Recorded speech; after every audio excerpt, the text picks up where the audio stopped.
अस्सलाम वालेकुम नाजरीन। ज़ब्त ड्रामा में आप सबका दिल की गहराइयों से इस्तकबाल है। आज की किस्त पहले से कहीं ज्यादा सनसनीखेज, जज्बाती और हैरान कुन होने वाली है। बेजान जिंदगी और मौत की कशमकश में है। शमसा के झोट एक एक करके बेनकाब हो रहे हैं, जबकि साकिब साहब ने सच तक पहुंचने का फैसला कर लिया है। लेकिन कहानी में उस वक्त एक ऐसा खतरनाक मोड़ आएगा जिसकी किसी ने भी तवक्का नहीं की थी। एक प्रासरार शख्स की वापसी, 15 साल पुराने राज और खानदान के खिलाफ रची जाने वाली नई साजिश हर रिश्ते को आजमाइश में डाल देगी। क्या बीजान पूरी हकीकत बयान कर पाएंगी? क्या शमसा अपने गुनाहों की सजा से बच सकेगी? और वो कौन है जो साए की तरह सब पर नजर रखे हुए है? इन तमाम सवालों के जवाब मिलेंगे आज की किस्त में। उसलिए आखिर तक हमारे साथ रहियास की नजरें सीधी आईसीयू की मंजिल पर जमी हुई थीं।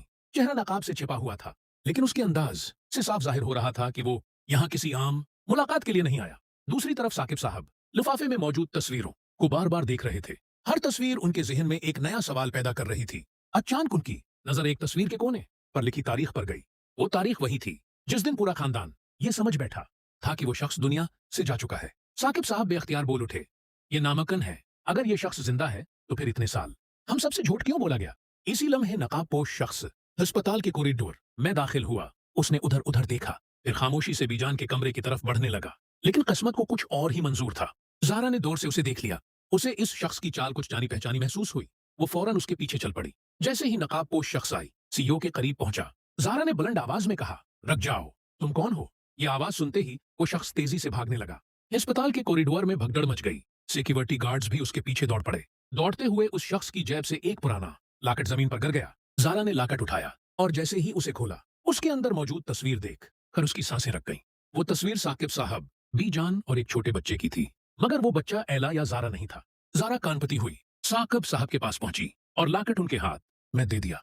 लाकट देखते ही साकिब साहब के चेहरे का रंग बदल गया। इनकी आंखों में आंसू आ गए और वो धीमी आवाज में बोले, ये तो मेरे बड़े भाई का बेटा है, लेकिन सबको बताया गया था कि वो बरसों पहले हादसे में जान बेहक हो गया था। उसी लम्हे अस्पताल की बजली अचानक चली गई।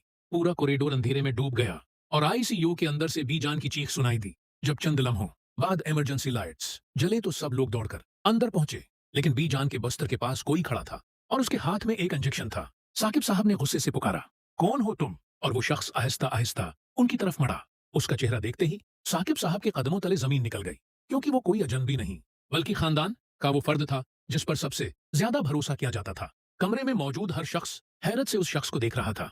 उसने धीरे से इंजेक्शन नीचे रखा और बोला, आप लोग जो सोच रहे हैं हकीकत वो नहीं है। साकिब साहब गुस्से से आगे बढ़े और उसका ग्रीबान पकड़ लिया। अगर तुम बेकसूर हो तो फिर आधी रात को बीजान के कम